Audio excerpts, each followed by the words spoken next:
आज हम देखेंगे एक एमएलएम कंपनी ने क्या करना है ताकि उनकी बिजनेस को लीगली कर सके, क्या क्या स्टेप्स जो है और सर्टिफिकेट्स क्या क्या लेना है, कहाँ रजिस्टर करना है, सारी डिटेल्स आज हम देखेंगे। बहुत सारे लोगों को ये सवाल दिमाग में हमेशा ये रहता है कि एक एमएलएम कंपनी को कैसे लीगली चालू करना है। ये सारे सवालों के लिए हम क्या बोलते तो एमएलएम एक प्रोडक्ट नहीं है वरना बस एक मार्केटिंग टूल है। अब हम एक सॉफ्टवेयर कंपनी को चल रहे हैं, हम कैसे हमारे बिजनेस को संभाल रहे तो ईमेल कैंपेन हम करते, यूट्यूब में वीडियोस पोस्ट करते, सर्च इंजिन्स को ऑप्टिमाइज करके हमारी साइट्स को पहले दिखाने के लिए हमारी एम्प्लॉयज के साथ करेंगे। जब लोगों ने ढूंढे तो हमारी कंपनी ही पहले आएगा और हम सारी देशों में मार्केटिंग एजेंसी रखा है। ऐसे ही हम हमारे बिजनेस को चलते हैं। आप पूरी समझो कि बस कंपनी को रजिस्टर करना है, मार्केटिंग मेथोडोलॉजी को नहीं, वो कर भी नहीं सकते। कोई भी आपको सवाल नहीं पूछेगा कि आपको मार्केटिंग के मेथोडोलॉजी क्या है, क्या बिजनेस आप करते हैं, कौन सी प्रोडक्ट्स आप मार्केट में करते हैं, आप अपनी कस्टमर्स को सर्विस के लिए क्या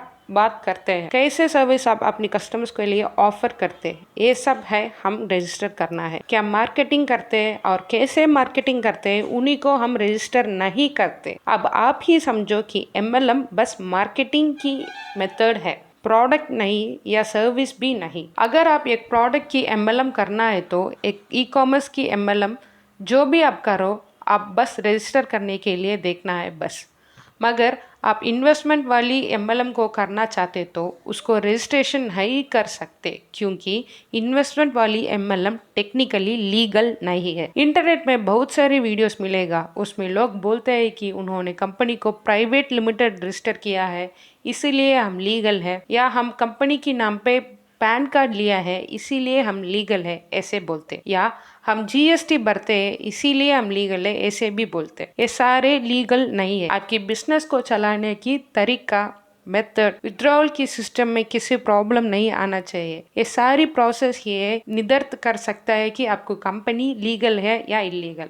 बस रजिस्ट्रेशन प्रोसेस नहीं, आपको लीगलिटी के लिए विवरण करने के लिए जहाँ भी आप जाइए उधर कोई तो होगा, दोस्त की दोस्त होगा या रिश्तेदार जो भी पैसा बचाते के लिए चिट फंड्स में और वो की विधेयता के हिसाब से परिप्रव करना है करते हैं। बहुत जिन्होंने बिजनेस करता है उनको जरूर पता है कि ये जैसे चिट फंड्स इलीगल है, लेकिन हम सब करते हैं, कोई भी उनको पूछेगा नहीं, पर गवर्नमेंट की दृष्टिकोण से ये लीगल है। अगर आपको लीगल राइट्स चाहिए तो हमको आरबीआई जाना है और सारे जरूरी लाइसेंस लेना है। उदाहरण में अगर आप 10 लाख के नीचे इन्वेस्टमेंट रखा है तो आपकी चिट फंड्स में आप उसी 10 लाख को गवर्नमेंट डिपॉजिट करना है। अगर किसी संकट हुआ तो गवर्नमेंट ने ये 10 लाख को जो लोगों ने इन्वेस्ट किए हैं उनको शेयर करेगा और सॉल्व करेगा। इसमें बहुत सारी फॉर्मेलिटीज है। ये सारे प्रोसीजर्स बस बड़ी बड़ी कंपनीज ने करेगा, जैसे कि श्रीराम चिट फंड्स जैसे वाली कंपनीज। हम जैसे आम लोगों ने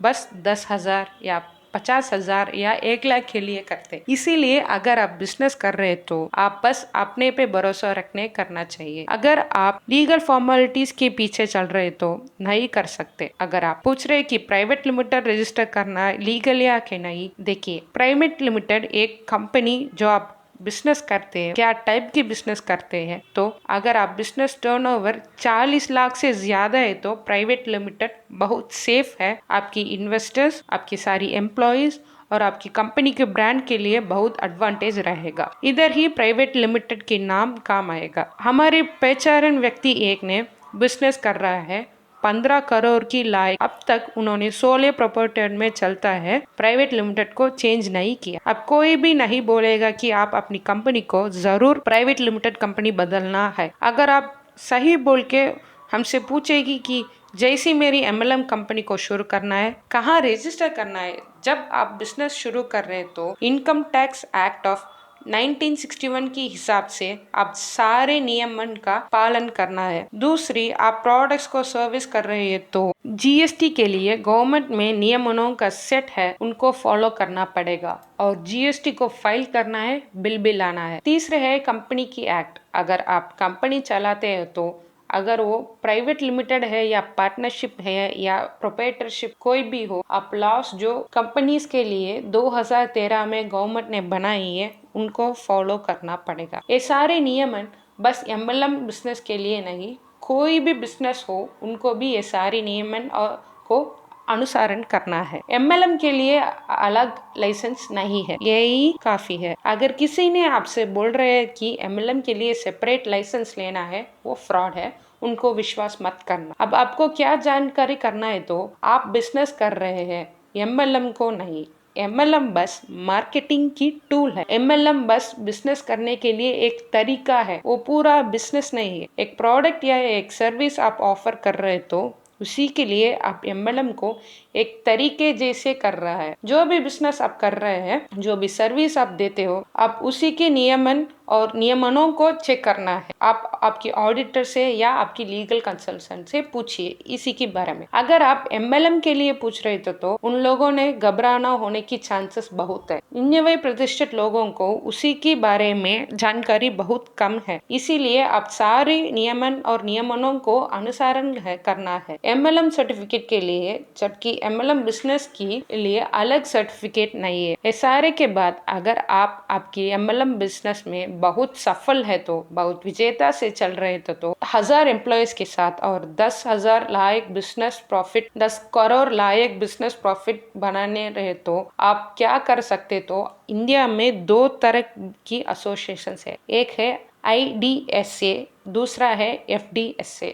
दोनों प्राइवेट ऑर्गेनाइजेशंस है, पर दोनों विभिन्न एडवाइजरी बोर्ड्स में गवर्नमेंट के लिए है। बड़ी कंपनीज की ओनर्स पूरा भारत में इसी एसोसिएशंस में है। इसी एसोसिएशन में देखे तो जैसे कि बड़ी बिल्डर्स कंपनीज एक एसोसिएशन में है, जैसे सारी बड़ी सॉफ्टवेयर कंपनीज एक ही एसोसिएशन में है, जैसे कि नास्कॉम, ये भी एक एसोसिएशन है। आप इसी एसोसिएशन को ज्वाइन कर सकते। इसी टॉपिक के लिए एक डिटेल्ड वीडियो आएगा बहुत जल्दी। कब एसोसिएशन चालू किया था, कौन कौन मेंबर्स है इसी एसोसिएशन में, इसमें मेंबर्स होने के लिए कितना पैसा लगेगा, एडवांटेजेस क्या है, डिसएडवांटेजेस क्या है, सब एक साथ एक सेपरेट वीडियो में मिलेगा। बस IDSA और FDSA के बारे में जानकारी करिए। ये सारे बहुत बड़ा ऑर्गेनाइजेशन है, इसमें ज्वाइन करने के लिए बहुत खर्चा लगेगा, जैसे कि 1 लाख से ज्यादा। कंक्लूजन के लिए, आमतौर पर अगर आप MLM बिजनेस करना है तो अलग से लाइसेंस नहीं लेना है। क्या प्रोडक्ट आप सेवा करते हो उसी के लिए क्या लाइसेंस लेना है,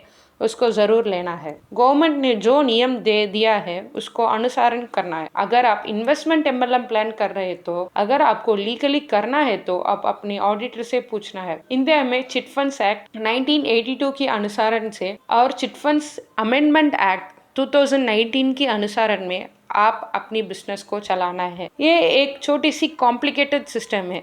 अगर आप बिजनेस को आप बहुत बड़ी स्केल में कर रहे हैं तो आप ले सकते। अगर आप बेसिक स्केल से कर रहे हैं तो आप आपकी रिस्क में चलाना है। कुछ दिनों के बाद आपकी बिजनेस को स्टेडी करने के बाद और डिसेंट प्रॉफिट मार्जिन्स कमाने के बाद आप नियम और नियमनों को अप्लाई कर सकते, गवर्नमेंट ने दिया है। आप बिजनेस को लार्ज स्केल ले सकते, बहुत दिन तक चल सकते गवर्नमेंट के नियमन और नियमनों को अनुसरण करने के साथ। बहुत ज्यादा संभव है कि आपकी बिजनेस सफल चलाने में ये सारे की बात आप किसी तरह से क्लैरिफिकेशंस है तो या डाउट्स है तो आप मुझे पर्सनली कांटेक्ट कर सकते हैं मेरी व्हाट्सएप में। मैं आपको मदद करूंगा मेरी जो भी कुछ भी जानता हूँ उसी के साथ। Thank you.